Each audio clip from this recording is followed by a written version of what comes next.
kakabit ko na yung bagong liner. So bago yan, syempre lagyan muna natin ng engine oil, yung kanyang bore. Dito muna tayo sa piston number 1. Ito yung bagong liner. So kailangan lalagyan din natin ito ng lubrication para madulas. Yan, kalat natin siya para pagpasok dun swabe. So ayan, kailangan pagpasok nito hindi tagilid, dapat diretso.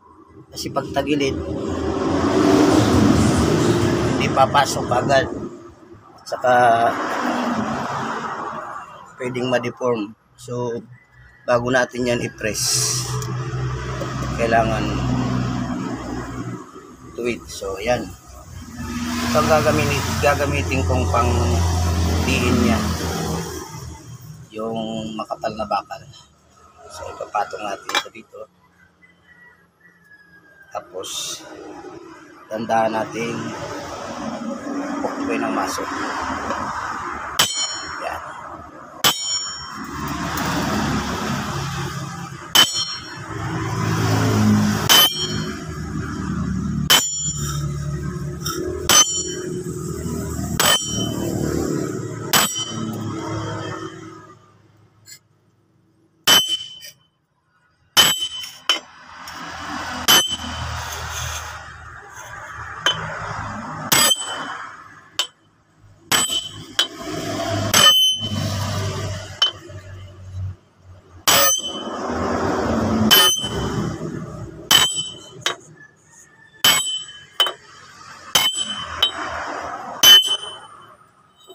Kunti na lang.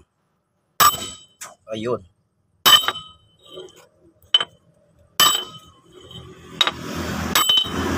Ayun, pasok. Pasok na guys.